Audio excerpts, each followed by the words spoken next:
레위기, 아니, 민수기 6장 맞습니까?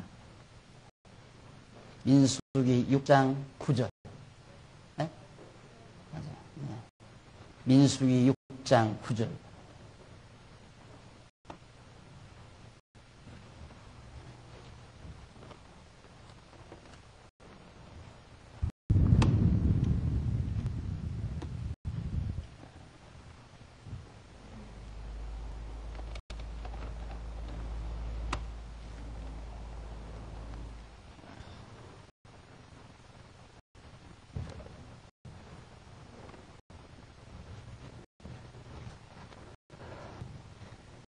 누가 호련히 곁에서 죽어서 스스로 구별한 자의 머리를 더럽히거든 그 몸을 정케 하는 날에 머리를 밀 것이며 또 제7일에 밀 것이며 제8일에 산비둘기 2마리나 집비둘기 2마리를 가지고 회막문에 와서 제사장에게 줄 것이요 제사장은 그 하나를 속죄제물로 하나를 번제물로 드렸어 그의 시체로 인하여 얻은 죄를 속하고 또 그는 당일에 그의 머리를 성결케 할 것이며 자기 몸을 구별하여 여호와께 드릴 날을 새로 정하고 1년 된 수양을 가져다가 속죄제로 드릴지니라. 자기 몸을 구별한 때에 그 몸을 더럽혔은즉 지나간 날은 무효니라.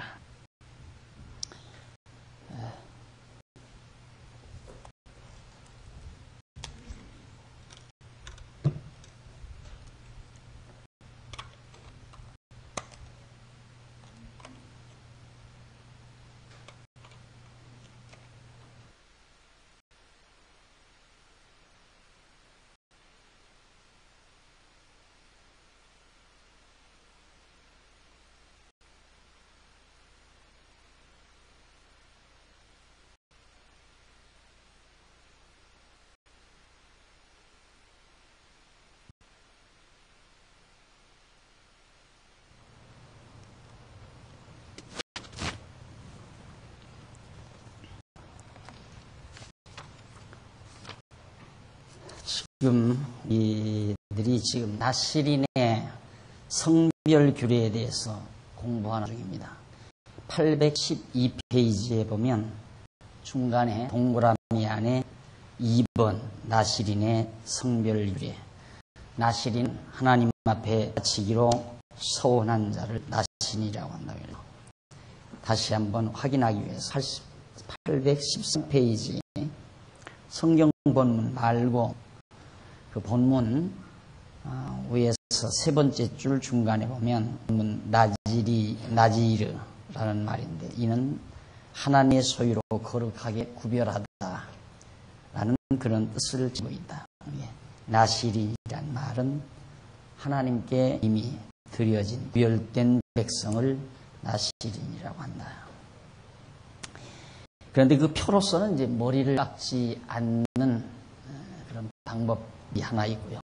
포도주를 먹지 않는 나시린은 포도주 먹지 않고 머리를 깎지 않는 표징을 지니고 있습니다.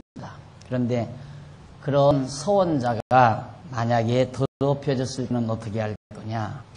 그거에 대해서 지금 6장 9절로부터 12절에서 그 해결 방법을 거기서 규례로 명하고 계십니다. 만약 경우 누가 호련히 그 곁에서 죽었다 잠을 자는데 나시린이 하나님 앞에 성별된 자가 잠을 자는데 갑자기 옆에 사람이 심장마비로 죽었어요. 그럼 이제 부정하게 되는 거 아니에요? 시체를 가까이 했으니까. 네, 바로 그럴 경우에 나시린은 하나님 앞에 제사를 드려야 된다. 그래서 집비둘기 새끼 2마리 가져다가 한 마리는 회막문에서 제사장에 줄 것이요. 그 하나를 속죄제물로, 하나를 번제물로 그렇게 하나님 앞에 제사를 드려라. 그렇게 해서 자기 몸을 구별하여 여호와께 드릴 날을 새로 이제부터 하나님 앞에 드리겠습니다. 새로 정해라. 철저히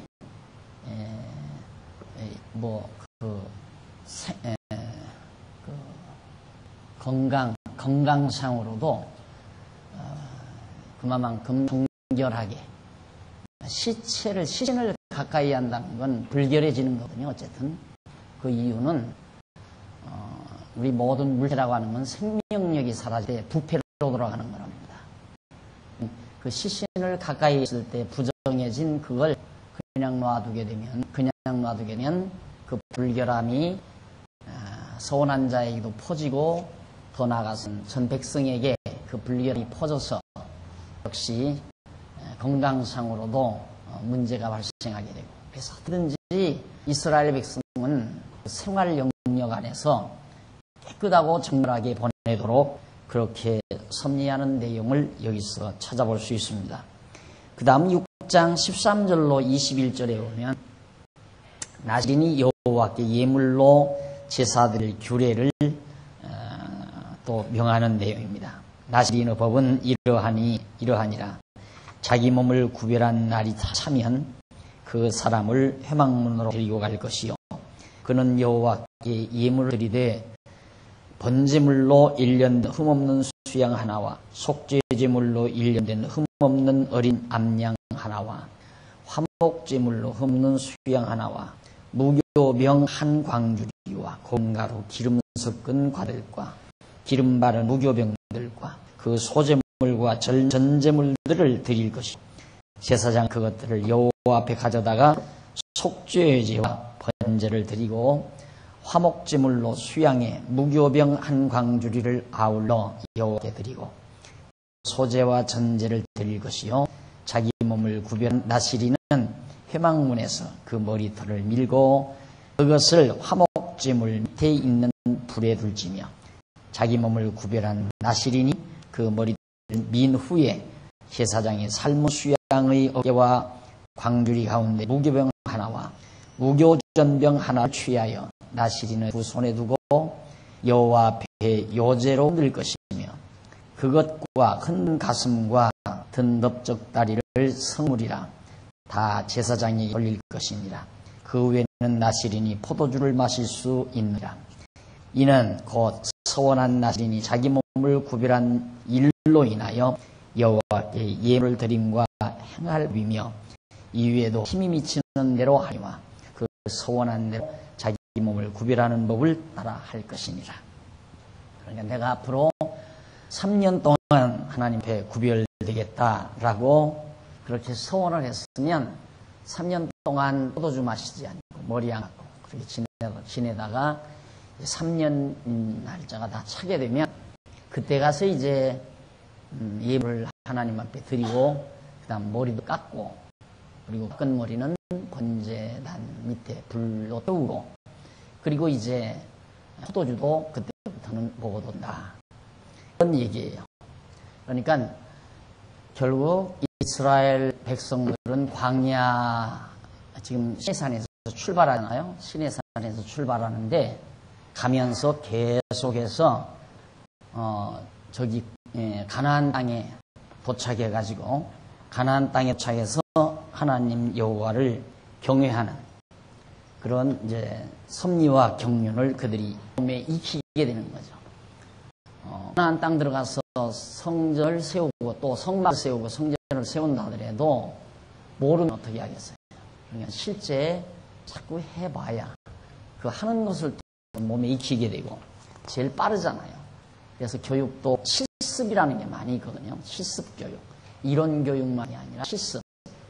그래서 하나님께서는 이스라엘 백성으로 하여금 여호와 하나님이 잊어버리지 않게 하려고 이론 공부도 시키고 실습 공부도 시키고, 그러기 위해서 이제 나실인 제도도 만들고 이런 번제나 화목제 제물들을 드리는 이런 모든 제도들과 규례들을 이용해서 그들의 삶 속에서 생활 속에서 여호와 하나님을 잊지 않고 살아가도록 그렇게 섭리하는 내용이 지금 소개되고 있는 겁니다. 815페이지 밑에서부터 7째 줄 줄바꾼데 보시면은 이상과 같은 나실인에 대한 성별교는 장차 예수 그리스도께서 영원한 나실인으로 극히 구별된 자가 되실 것에 대한 예표로서의 모형과 그림자다. 예수께서는 택자를 대신하여 거룩하게 구별된 기름 받으신 그리스도, 곧 메시아로서 사역을 하셨다. 그러므로 예수 그리스도를 믿고 따르는 택자들은 그의 공로를 힘입어 거룩히 구별을 받은 성도가 되는 것이다. 예수 그리스도의 공로를 힘입지 아니하면 어느 누구도 거룩하게 구별된 성도가 될 수 없다는 것을 잘 말해주고 있습니다. 결국 우리는 이제 예수님의 공로를 통해서 예수님이 진짜 하나님 앞에 구별된 나시린으로 영원한 제물이 되셔서 드리셨기 때문에 오늘 우리들도 따라서 하나님 앞에 구별된 거룩한 성도가 될 수 있게 된 거다 하는 얘기입니다. 그 다음 816페이지 6장 12절로부터 27절에 보면 여호와께서 이스라엘 자손들에게 대한 복을 명하는 내용입니다. 여호와께서 모세에게 일러 가라사대 아론과 그 아들들에게 고하여 이르기를 너희는 이스라엘 자손을 위하여 이렇게 축복하여 이르되 여호와는 네게 복을 주시고 너를 지키시기를 원하며 여호와는 그 얼굴로 네게 비추사 은혜 베푸시기를 원하며 여호와는 그 얼굴을 네게로 향하여 드사 평강 주시기를 원하라 할지니라 하라. 그들은 이같이 내 이름으로 이스라엘 자손에게 축복할지니 네가 그들에게 복을 주리라. 모세에게 하는 말입니다. 누구의 이름으로? 여호와의 이름으로 말이죠. 여호와의 이름으로 첫째는 네게 복을 주어서 너를 지켜주고, 그다음 얼굴로 네게 비추어서 은혜를 베풀고, 그다음 여호와는 그 얼굴을 네게로 향하고 얼굴을 돌이키는 게 아니라 얼굴을 마주 보아준다. 그러니까 싫으면 얼굴 돌리잖아요. 보기 싫다 이거죠. 그런데 여호와께서 얼굴을 마주 보아준다. 그래서 평강 주시기를 원한다. 이게 바로 모세가 이스라엘 백성들에게 베푼 복입니다. 그 다음 이제 밑에 양쪽 가로 2번 816페이지 양쪽 가로 2번 회막의 예물을 드리는 데입니다. 7장인데 회막의 예물 817페이지 제일 위에 중간쯤 보시면 이스라엘 12지파 족장들은 하루에 한 사람씩 차례로 단의 예물을 여호와께 드렸다. 이는 모세가 장막 세움을 필하고 단에 기름을 발라 거룩히 구별한 날에 그들이 그 단의 봉헌을 위하여 드린 것이다. 이렇게 하나님께서 이스라엘 족장들로 하여금 예물을 드리게 하시는 것은 이스라엘 자손을 거룩하게 구별하실 것을 예비하도록 하십니다.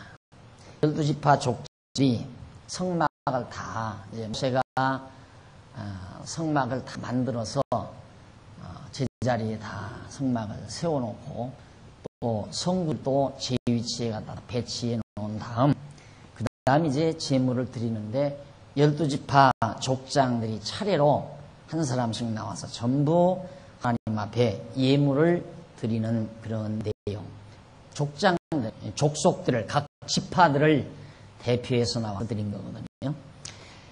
자, 그런데 7장 1절 11절에 보면 명대로 족장들의 예물을 레위 자손에게 분배해 주는 내용입니다.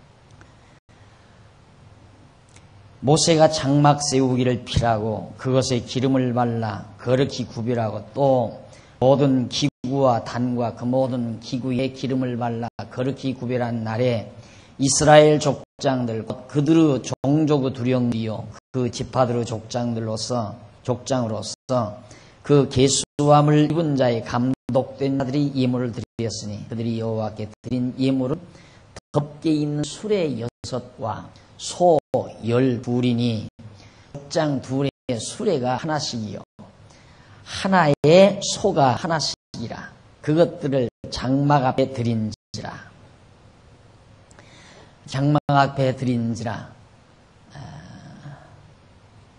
여호와께서 모세에 일러 가라사대 그것을 그들에게서 받아 레위인에게 주어 각기 직임대로 회막 봉사에 쓰게 하리니라.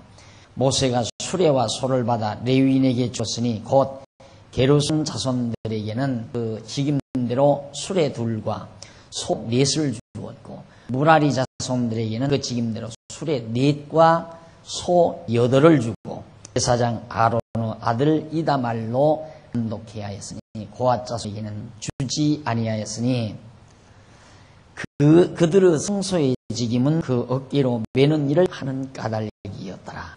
단의 기름을 바르던 날에 족장들이 단어동원을 위하여 예물을 가져다 그 예물을 단 앞에 드리니라. 여호와께서 모세에게 이르시기를 족장들은 하루 한 사람씩 단어봉 예물을 드릴지니라 하였더라. 자, 이제 광야로 시내산에서 출발을 해야 되는데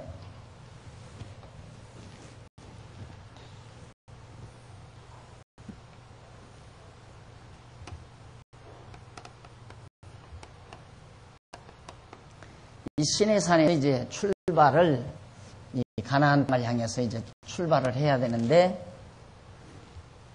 성막을 가지고 가야 되잖아요. 성막을 모세가 일단은 다 해놨지만은 구름기둥이 움직이면 성막을 가지고 가야 한단 말입니다.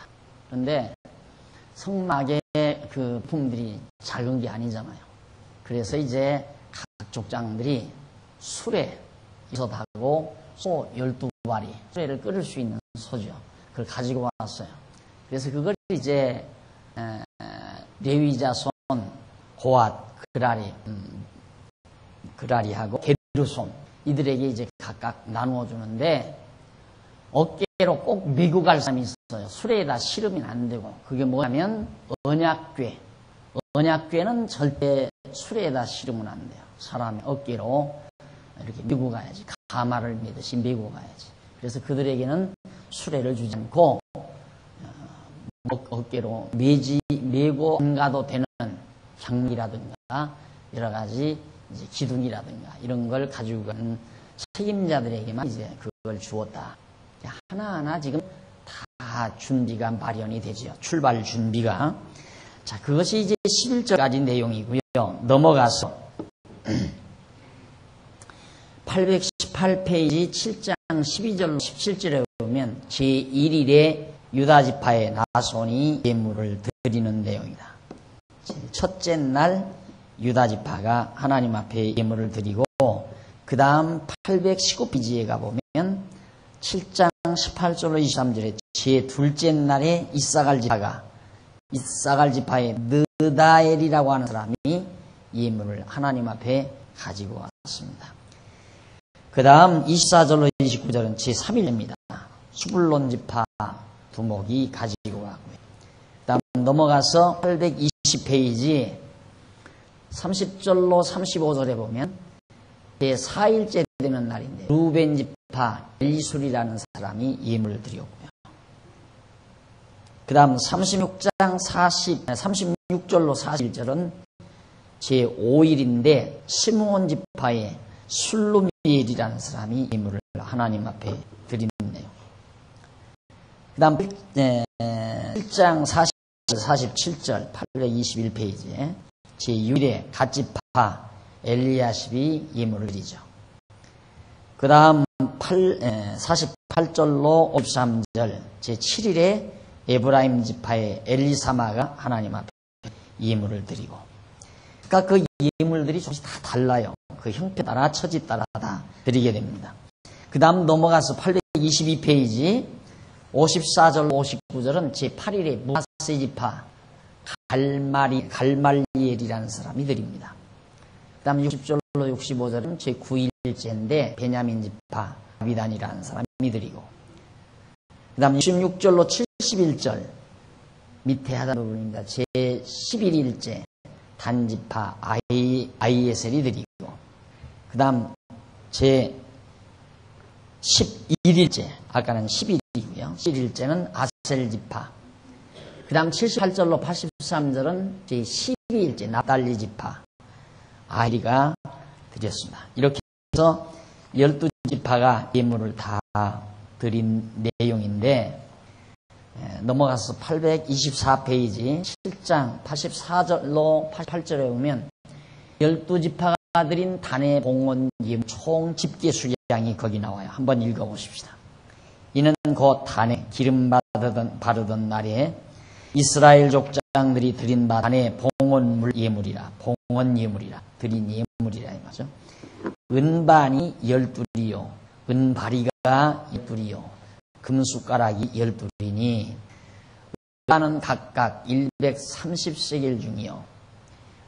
은발인 각각 70세겔 중이라. 성소의 세겔대로 모든 기명의 은이 도합이 2300세겔이요.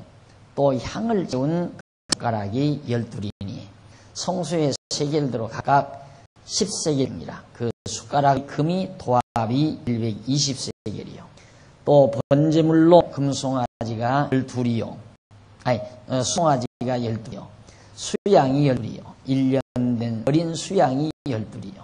그 소제물이며 속죄제물로 수염소 12이며 화목제물로 수소가 24요. 수양이 60이요. 수염소가 60이요. 1년 된 어린 수양이 60이라. 이는 단에 기름 바른 후에 드린 바 단의 봉헌 예물이었다. 거기에 필요한 은쟁반이라든가 은바리, 숟갈 이런 것들이 다, 그리고 하나님 앞에 드려질 수송아지하고 수양 등이 또 1년 된 수양 이런 것들이 다 들어왔다 하는 얘기입니다. 그렇게 해서 이제 하나님 앞에 일단은 제사를 드리고 떠나죠. 자, 7장 89절에 보면 모세가 회막에 들어가서 여호와의 말씀을 드디어 듣게 됩니다. 모세가 회막에 들어가 여호와께 말씀하리 할 때에 증거궤 위 속죄소 위의 두 그룹 사이에서 자기에게 말씀하신 목소리를 들었으니 여호와께서 그에게 말씀하심이었더라. 모세에게 직접 그 지성소 언약 위에 거기에서 음성이 들려서 모세에게 말씀을 했다. 그 다음 이제 8장 넘어갑니다. 825페이지 양쪽 가로 3번 레위인들의 봉사규례입니다. 레위인들은 어떻게 하나님 앞에서 이제 봉사를 해야 되나? 8장인데 1절로 4절에 보면 여호와께서 명하신과 같이 아론이 등불을 켜라 하는 얘기입니다. 여호와께서 모세에게 일러 가라사대 아론에게 고하여 이르라. 등을 켤 때에는 7등만을 등대 앞으로 비추게 할지니라 하심에 아론이 그리하여 등불을 등대 앞으로 비추도록 켰으니 여호와께서 모세에게 명하신과 같더라. 이 등대의 제도는 이러하니 곧 금을 쳐서 만든 것인데 밑판에서 그 꽃까지 쳐서 만든 것이라. 모세가 여호와께서 자기에게 보이신 시향을 따라 이 등대를 만들었더라. 등대의 모습이 밑에 조그마한 견본으로 전시장에 보면 나와 있죠. 그런 식으로 이제 등대를 만들었는데 그걸 반드시 앞으로 향하도록 이렇게 생긴 것이죠. 이렇게 해서 이제 이렇게 등대 만들잖아요. 저걸 앞으로 향하도록 그렇게 켜라. 그러니까 아무나 아무 일을 하도록 맡긴 것이 아니라 하나님께서는 하나하나에게 치밀하게 각각 임무 부여를 하는 걸 볼 수 있죠. 이걸 보면 얼마나 하나님이 질서의 하나님인가, 얼마나 치밀하고 자상한 하나님인가. 지난번에도 제가 말씀드렸지만 이렇게 치밀하지 아니하면 이 방대한 우주를 어떻게 섭리할 수 있겠습니까? 우리가 자동차 지난번에 말씀드렸죠. 자동차 부속 하나만도 잘못생겼어도 사이즈가 맞지 않아도 자동차가 안 굴러가잖아요. 사이즈가 조금만 안 맞아도. 그런데 이 거대한 우주가 그렇게 치밀하지 않다면 어떻게 이 우주가 운행이 되겠느냐 말이죠. 그걸 보면 하나님이 얼마나 자상하고 치밀하신 전능자인가를 잘 보여줍니다. 등불을 켜는 방법이라든가 방향까지라도 일일이 제시해 주시는 하나님의 자상하심. 넘어가서 826페이지 5절로 13절에 보면 여호와께서 레위인을 속죄하는 제사규례를 명합니다. 그러면 이제 백성들을 위해서 성전에서 속죄 제사를 드릴 레위 사람들이 먼저 속죄를 드려야 되잖아요. 거룩해져야 되잖아요. 그래서 그들을 먼저 걸어가기는 다른 제사와 비슷합니다. 제물 갖다가 드리고 안수해서 피 뿌리고 그다음 잡아서 불태우고 이런 것들이 이제 속죄 규례인데 반드시 그렇게 해서 레위인을 먼저 성결케 하고 그 다음 14절로 19절에 보면 레위인을 구별해야 하는 이유에 대해서 설명을 해요.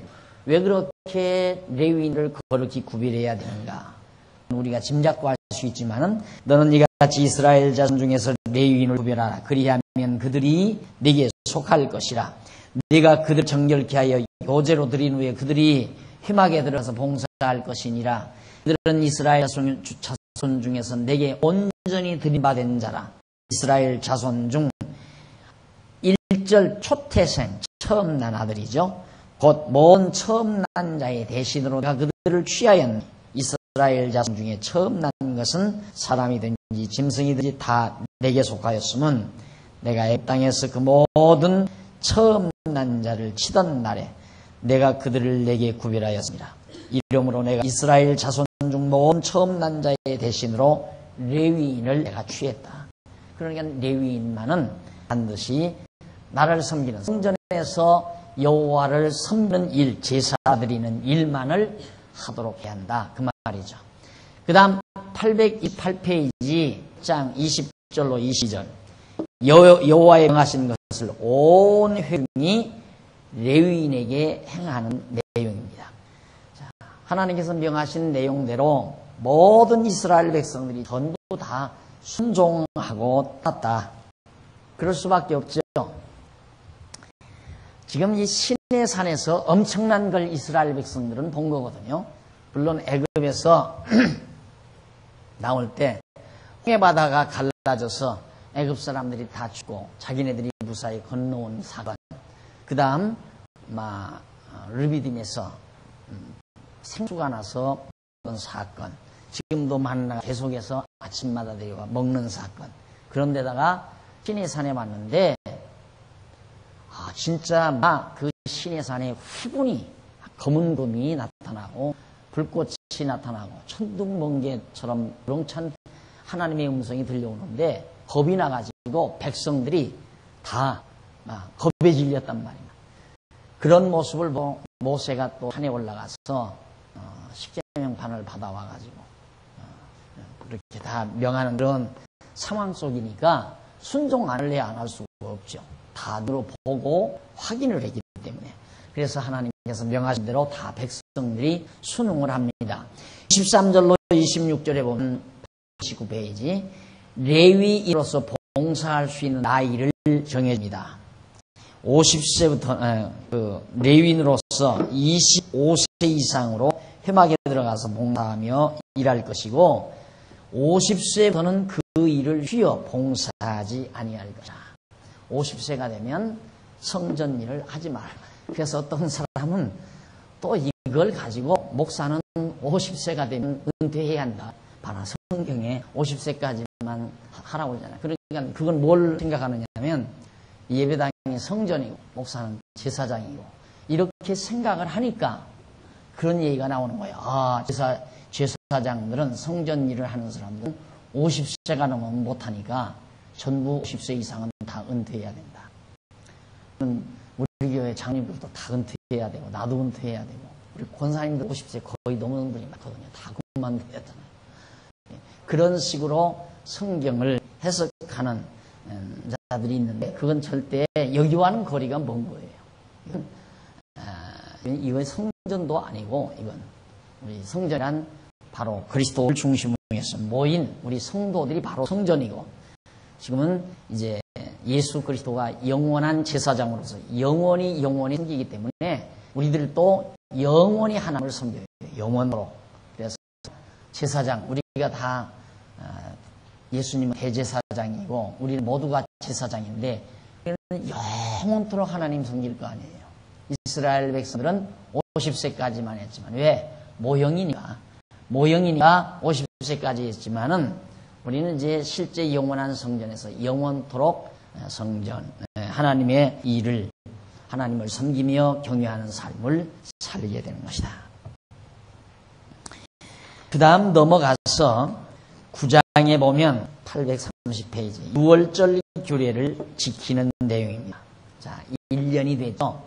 그러니까 자, 결국 6월절을 지키라고 명하시는 내용이 나와요.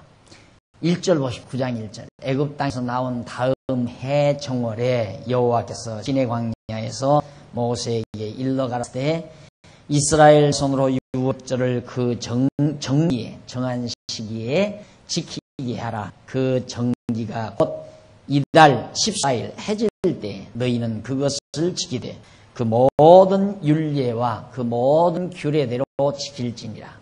모세가 이스라엘 자손에게 명하여 6월절을 지키라 하매 그들이 정월 14일 해질 때에 시내 광야에서 6월절을 지켰을 때 이스라엘 자손이 여호와께서 모세에게 명하신 것을 다 쫓아 행하였더라.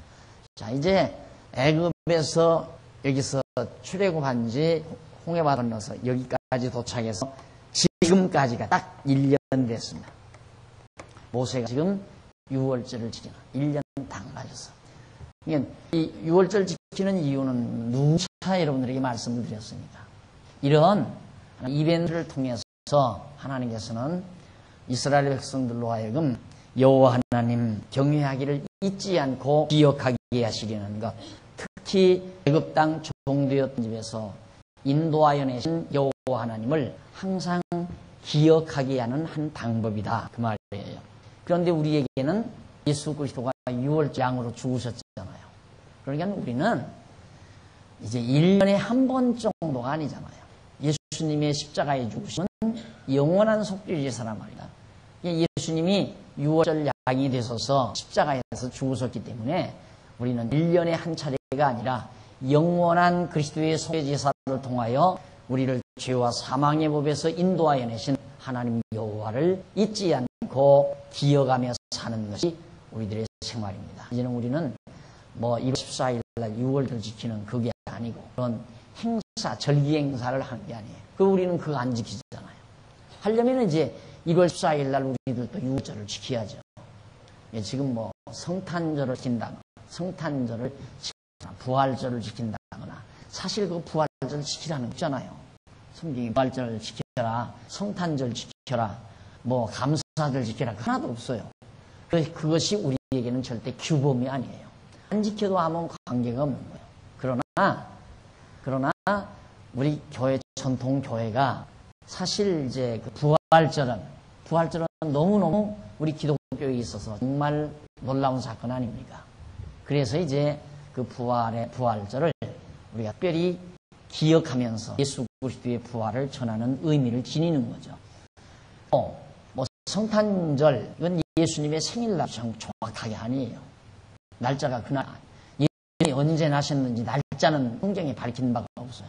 모르거든요. 그런데 중세시대 로마 교회가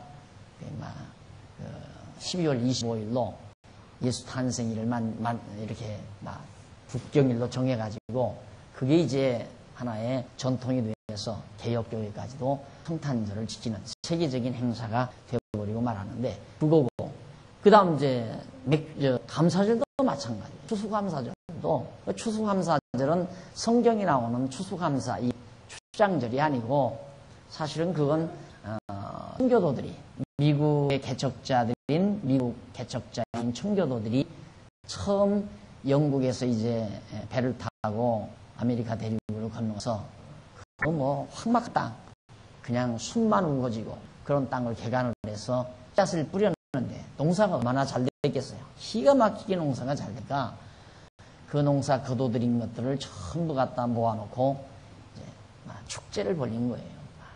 들에서.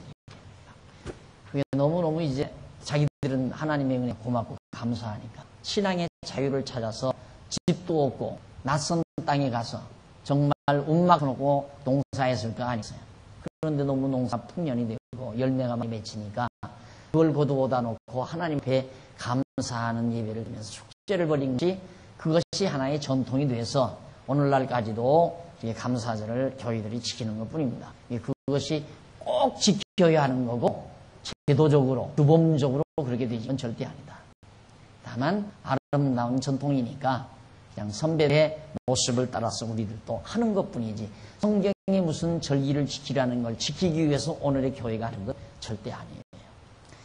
자, 이제 6월절로 바로 성경에 지키라는 게 6월절, 오순절, 감사절 그러잖아요. 추장절 이 세 가지 절기거든요. 6월절은 이제 1월 14일이고 그 다음 이제 오순절은 그때부터 50일을 따진 오순절이고 그 다음 이제 지나가서 가을에 그해 마지막 열매를 거두어드리는 때리는 추장이고 이렇게 3번 드리는 걸 말입니다. 근데 그거 지금 교회가 절대 뭐 율법에 따라서 하는 건 절대 아니다 하는 얘기. 그 다음 이제 831페이지 그렇게 안 하는 이유는 예수 그리스도께서 지난번에도 말씀드렸잖아요. 6월절 절기는 예수님이 6월절 양으로 드리신 거고요. 그 다음 오순절 절기는 그 해의 첫 열매거든요. 그래서 부활의 첫 열매가 되신 예수 그리스도가 지키신 거고 마지막 열매는 예수님의 재림 때에 오셔서 마지막 수확을 거두어 드리는 것에 대한 모형이란 말입니다. 6월절, 그 다음 오순절, 실칠절이라고도 하고 오순절이라고 하고 그 다음 수장절.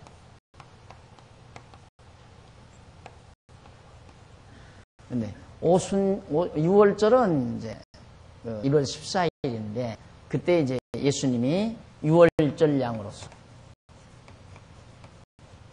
예수님이 6월절 양으로 오순절은 첫 열매로 6월절 양 이건 죽으심 예수의 죽으심 첫 열매 부활 다음 수장절은 이 다음 이제 예수님 재림이죠. 승천 재림 승천하셨다가 재림하시고 이게 이제 마지막 열매 마지막 가을철 열매 거두는 거거든요. 수장절은 가을에 그의 마지막 열매 거두는 거고 그건 그의 첫 열매 거두는 거고 6월절 양 예수님 죽으시고 예수님께서 죽으시고 부활하시고 승천하셨다가 재림하실 것에 대한 하나의 모형과 그림자다. 그러니까 우리가 얼른 생각 그러면 아직 수장절은 예수님 승천하시다가 재림 안 하셨으니까 이건 우리가 지켜야 하지 않느냐 이럴지 모르지만 그거 아니에요. 왜냐하면 예수님이 일단 온전한 것으로 지금 이루셨고 그것도 이루셨고 지금 이거 이루고 계시잖아요. 승천하셨으니까 이제 오실 거란 말이야. 이루고 계시는 것 때문에 우리가 지금 수장절을 지켜야 하는 건 아니다. 그래서 예수 그리스도께서 온전히 이루실 것에 대한 하나의 모형과 그림자들이라는 것을 다시 한번 강조해 드립니다. 그 다음 831페이지 9장 6절로 8절을 보면 부정하여 6월절을 지지 못한 자들이 항의하는 6월절에 참석을 해야 되겠는 자기들이 6월절에 참석을 못했어요. 그러니까 거기에 대해서 항의를 벌이는 때에 사람의 시체로 인하여 부정하게 6월절을 지킬 수 없는 사람들이 있었는데 그들이 당일에 모세와 아론 앞에 이르러 그들에게 이르되 우리가 사람의 시체로 인하여 부정케 되었거니와 우리를 금지하여 이스라엘 자손과 함께 정기에 여호와께 예물을 드리지 못하게 하시면 어찌미니까 모세가 그에게 이르되 기다리라 여호와께서 너희에게 대하여 어떻게 명하시는지 내가 들으리라. 부정하게 된 자가 절기 6월절 절기에 참석할 수 없잖아요. 그럼 참석을 안 시키니까 겁이 나지요. 사실상 여기다가 다 데리다 놨는데 여기서 왕따 당하면 어떻게 해요? 안 그래요? 죽는 거죠. 소망이 없는 거예요. 근데 불결하다고 해서 6월절 절기를 지키는 빼놓으니까 겁날 거 아니에요. 그래서 항의를 하니까 제가 조금 기다려봐. 하나님께서 뭐라고 하시는지. 그래서 물었는데 9장 9절로 14절 밑에 보니까 6월절을 지키지 못한 자들에 대한 대책을 여호와께서 명한 내용이 나옵니다. 10절에 보면 여호와께서 명하여 일러 가라사대 때 이스라엘 자손에게 일러 고하여 이르라. 너희나 너희 후손 중에 시체로 인하여 부정케 되든지 먼 여행 중에 있든지 할지라도 다 여호와 앞에 마땅히 6월절 지키래. 2월 14일 해질 때 그것을 지켜서 어린 양의 무교병과 쓴 나물을 아울러 먹을 것이요 아침까지 그것을 조금도 남겨두지 말며 그 뼈를 하나도 꺾지 말아서 6월절 모든 율례대로 지킬 것이니라. 그러나 사람이 정결도 하고 여행 중에도 잊지 아니하면서 유월절을 지키지 아니하는 자는 그 백성 중에서 끊치어지리니 이런 사람은 그 정기에 여호와께 예물을 드리지 아니하였은즉 그 죄를 당할지며 만일 타국인이 너희 중에 우구하여 여호와 앞에 유월절을 지키고자 하면 유월절 율례로 그 규례를 따라서 행하시니 우구한 자에게나 본토인에게나 그 율례는 동일할 것이니라. 너무 정확하잖아요. 참석하고 싶은데 내가 불결하다. 불결해서 못했다. 또 먼 여행이 있어 할 수 없이 못했다 했을 때는 다시 날짜를 잡는 거예요. 한 달 후에로. 그래서 그때 유월을 지키라. 그런데 그런 일이 없는데 불결하지도 않고 여행 중에 있는 것도 아닌데 게으르거나 관심이 없어서 유월절 절기에 참석을 안 했다. 그런 사람은 내쫓아버리라. 백성 중에서 끊어버리라. 왜? 그런 행습이 점점 백성 중에 퍼져가니까 뭐 아무개도 안 하던데 뭐. 그래서 그러다 보면 백성들이 유월절을 안 지키는 사람들이 많을 거 아니에요. 그런 사람들이 많아도 유월절 안 지키는데도 죽지도 않고 말지도 않아요. 그러니까 점점 백성들이 귀찮으니까 유월절 지키려면 뭐 가서 예물도 내야 되고 뭐 시간도 허비해야 되고 귀찮잖아요. 그러니까 안 하다가 보면 그 땅 하나님 여호와 잊어버린다. 애굽 땅 이 동되었던 집에서 이렇게 인도하여내신 하나님 여호와를 이제 여기야 1년쯤 됐으니까 6월절 안 지켜도 지금 생생히 기억나죠. 1년 됐으니까. 그러나 광야에서만도 야도 40년 가나안 땅 들어가서 수백 년 수천 년 살아갈 건데 그 뒤에 어떻게 이스라엘 백성들이 하나님 여호와를 안 잊어버리겠어요. 이걸 안 하게 되면. 그러니까 하나님께서는 이걸 철칙처럼 반드시 지키라 이 말이에요. 6월절. 그러니까 만약의 경우 이 6월절을 안 지키는 자는 도태시켜버리는 거예요. 깨끗하게. 이 사실 이제 이게 하나님의 택한 백성들 아닙니까? 하나님의 택한 백성들. 그러니까 지금도 그래요. 하나님께서 만약에 지금 예수를 안 믿는 사람들 즉각 벌을 내린다면 매 터지죠. 예배당 다 매 터질 거예요.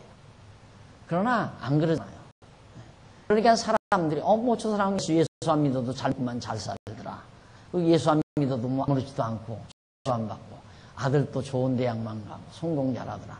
그러니까 사람들이 점점 하나님 믿는 것에 대해서 다 등한히 하는 건 당연하잖아요. 그럴까 봐서 이스라엘 백성이 무리 가운데 그럴까 봐서 하나님이 그들을 다 제거시켜버리라. 그 다음 이제 833페이지 9장 15절로 23절에 보면 성막에 관한 내용이 납니다. 성막에 펴있는 구와 불모양의 회중을 인도하는 내용이 거기 나와요. 구름과 불모양의 회중을 인도합니다. 성막을 세운 날에 구름이 성막 곧 증거막을 덮고 이제 이스라엘 백성들이 이제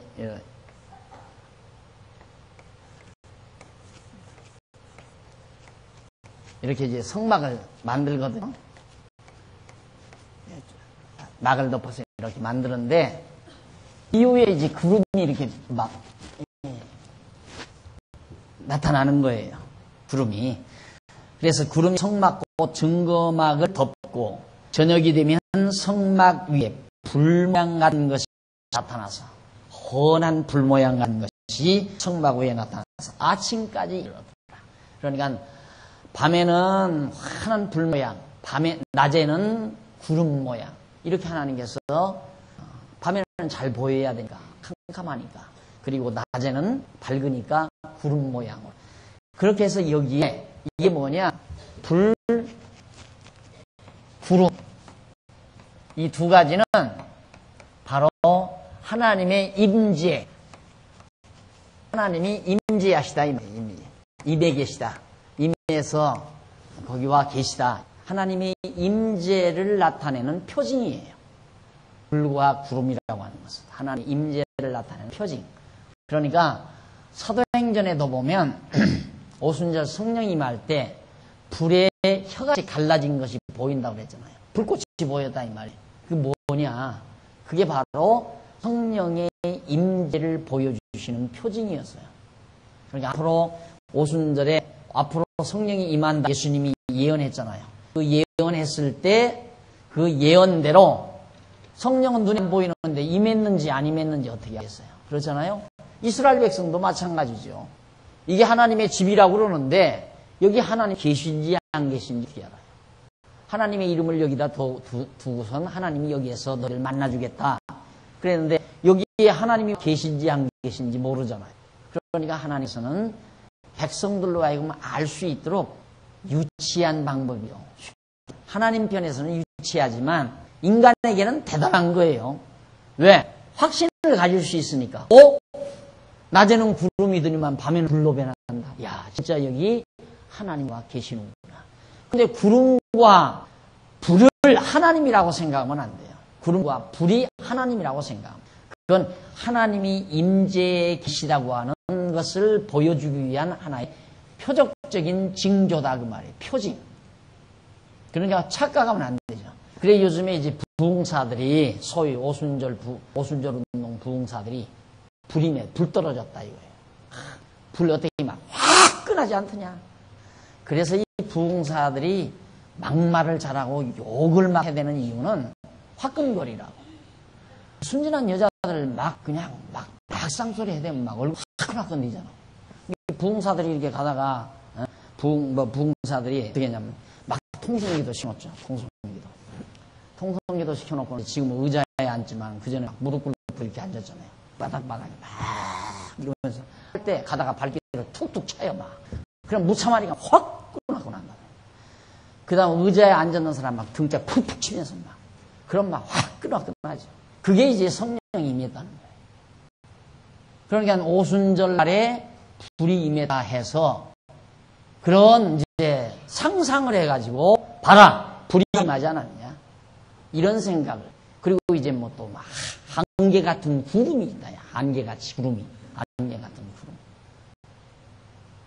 나도 많이 쏘가지만은 난 한참 쏘다가 사진을 찍었더라고요. 사진을. 불이 임했다고 하는 불꽃 사진을 찍었더라고요. 나중에 알고 보니까 그게 사진을 찍으면서 이 카메라를 흔들면 그 짜바짝하던 것들이 흔들려서 그게 이제 불꽃이 나타나는 거예요.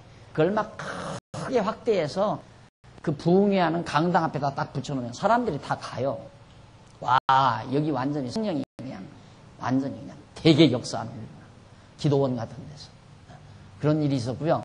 또, 그 옛날 몇십 년 전에, 나 어렸을 때니까 몇 년 전에 뭐 지금처럼 이렇게 뭐 머리 하나 없이 이러고 어디 합니까?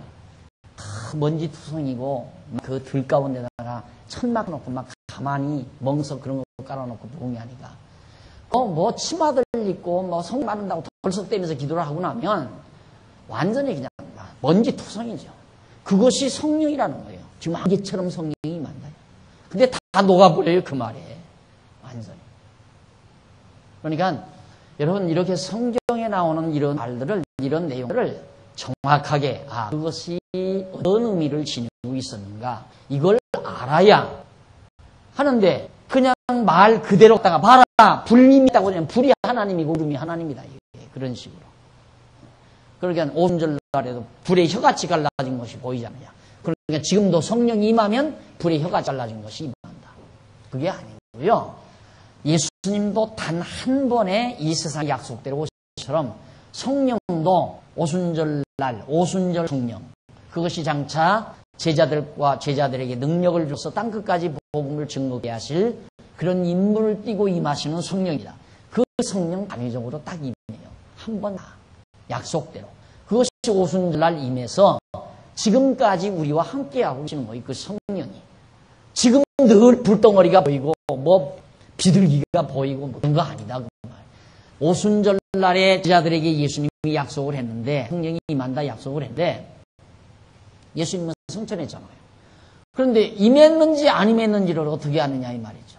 그래서 그 임했다는 사실을 알려주기 위해 표징을 보여주기 위해서 불의 혀같이 갈라진 것 그리고 바람 소리 같은 소리가 들려오던 그런 것들이 다 모두가 다 표징입니다. 남부 사도행전 배울 때 또 자세하게 배우겠지만 그래서 여기도 하나님께서 구름과 불 모양으로 회중을 인도하는 내용인데 16절 항상 그리하여 낮에는 구름이 그것을 덮고 밤에는 불 모양이 있었는데 구름이 장막에서 떠오른 때에는 이스라엘 자손이 곧 진행하고 구름이 머무는 곳에 이스라엘 자손이 진을 쳤으니 이스라엘 자손이 여호와의 명을 쫓아 진행하였고 여호와의 명을 쫓아 진을 쳤으며 구름이 성막 위에 머무는 동안에는 그들이 유진하였고 구름이 장막 위에 머무는 날이 오래일 때에는 이스라엘 자손이 여호와의 명을 지켜 진행치 아니하였으며 혹시 구름이 장막 위에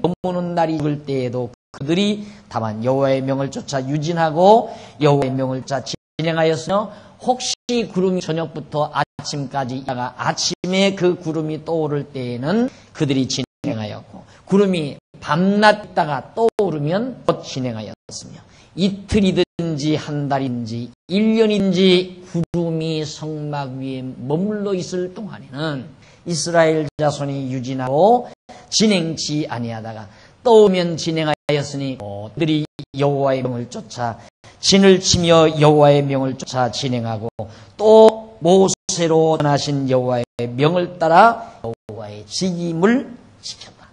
여기 상당히 긴 내용이죠. 15절로 23절까지입니다.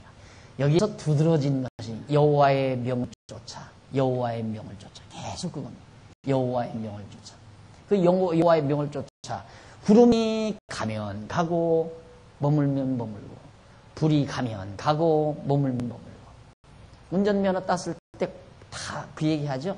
운전할 때 앞에서 가면 가고 쓰면 쓰고 그러라고 들었잖아요. 조급하면 못 살아. 운전사고 낸 사람이 다 조급한 사람이 되거든요. 이러고 달리는 사람. 네? 왔다 갔다 줄 바꾸고 있는 선 바꿔 있고 차선 바꾸면서 다니는 사람. 그런다고 해서 빨리 가는 것도 아니에요. 한 번은 출근하는데 얼마나 급하게 서드는지 이 사람이 야 얼마나 빨리 가나. 그리고 마지막 신호등 여기 와서 딱 바꾸고 보니까 내 앞에 딱 와서 있어요. 필요 없는 거예요. 내가 이 얘기할 때마다 늘 생각이 나는데 빨리 간다고 빨리 가는 게 아니에요. 제가 키가 초등학교 때도 키가 작아서 앞에서 세 번째 아니면 두 번째 어떻게 이렇게 잘 할 때 뒤꿈치를 잘 조정을 하면 세 번째 쓰고 조정을 못하면 두 번째 쓰고 그랬는데 항상 체육 시간에는 선생님들이 뭐 잘못하면 막 뛰어갔다 오라고 자 느티 한번 돌고 와 그러잖아. 막 뛰어가는 거예요. 그러면 뛰어가면 나는 적으니까 뒤 가잖아요. 큰 놈들은 못 쓰고 뒤로 돌아 그래요. 중간에. 그러면 내가 제일 먼저 들어와요. 주관하는 자의 주관에 달려있어요. 주관하는 자의 뜻에 달려있다. 앞서고 뒤서는 것이 다 주관하는 자의 뜻에 달렸다. 느긋한 마음 가지고 이 느긋한 마음이 거저 생기니까 하나님이 내 길 인도한다. 이게 믿어져야 그게 믿어져 버리면 느긋해지죠. 담담해지고 조급한 마음이 없어져 버리고 이 조급한 마음은 불안한 마음 같이 다 동반하잖아요. 느긋하게 편안한 마음을 가지면 조급한 마음이 사라지잖아요. 마음이 편안치 않으니까 조급하면 마음이 안 나죠. 하나님의 명을 쫓아 구름이 가면 가고 안 가면 거기 재밌는 구절이 하나가 있는데 어디냐면 22절에 나오는 말씀이 이틀이든지 한 달이든지 1년이든지 이틀이든지 한 달이든지 1년이든지 나 이 부분 읽을 때마다 참 묘사가 너무 좋다. 이틀이면 어떠고 한 달이면 어떠고 1년이면 어떠냐 이거죠. 하나님이 이틀 머물게 하면 이틀 머물고 한 달 머물게 하면 한 달을 머물고 그 앞에는 이틀이 아니에요. 저녁에 도착을 했는데 아침이 되니까 불길이 또 떠나는 거예요. 그러면 또 가야 돼요. 밤만 자고 딱 가다가 어느 지역에 가니까 딱 불기둥이 멈춰요. 구름기둥이 멈춰들면 해가 진다 이 말. 밤 자고 났더니만 아침에 구름기둥이 출발을 해요. 또 따라가야 된다. 하룻밤 자거나. 그것이 하나님의 명령 따라 살아가는 지혜. 그걸 알면 지혜자가 되는 거죠. 아, 인생이라는 것이 내 욕심대로 되는 것도 아니고, 내가 빨리 간다고 빨리 도착하는 것도 아니고, 내 의지대로 이루어지는 것도 아니라는 것 깨달은 자는 상당히 철이 든 사람이에요. 근데 그걸 못 깨달은 사람은 80 아니라 90이 먹어서도 아직도 철딱선이 없는 철부지예요. 그냥 욕심이 가득 채워져 있고, 다 근심 걱정이 차 있고, 나이가 들면수록 더 욕심이 많아요. 철딱선이가 없어서 그런 거예요. 지혜롭지 못해서 철이 안 들어서. 그러니까 벌써 마음이 평안해지고 욕심 사라지고 조급한 마음 없어져버린 것은 벌써 철이 많이 든 사람이고 지혜가 있는 사람이고, 그게 억지로 됩니까? 하나님 여호와께서 내 길을 인도하신다는 게 믿어질 때 되는 거죠.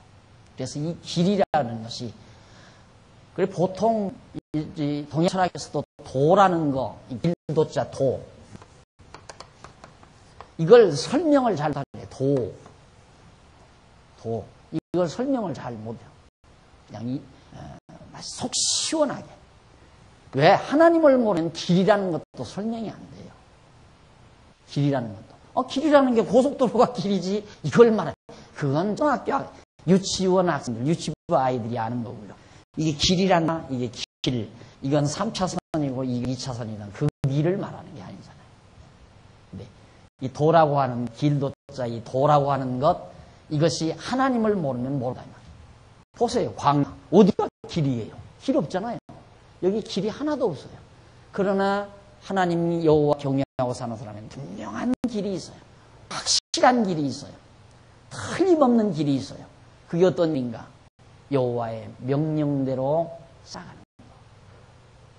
그 여호와의 명대로 살아간다는 말은 여호와께서 작정하신 뜻에 의해 정해놓으신 생의 여정 따라 살아가는 삶. 그것이 바로 우리가 살아갈 길이란 말입니다. 그걸 하나님께는 다 알고 있어요. 그 구름기둥, 불기둥 타는 것을. 이번에 나오는 제 8권 내용이 시편 마지막 부분, 100편 이내의 것하고 잠언서의 것이 나오는데, 이 지금 설명된 이 부분이 너무너무 적나라하게 잘 표현되고 있습니다. 아주. 이제 그 부분을 여러분들이 잘 공부하시면 훨씬 여러분의 삶이 풍성해지고 여유로워지고, 그리고 가슴이 훨씬 뭔가 좀 느긋한 것 같은 그런 느낌을 충분히 받을 수 있는 그런 내용들로 꽉 차 있어요. 이제 이 말씀 조용히 명상하시면서 산 따끈하게 들고 오세요.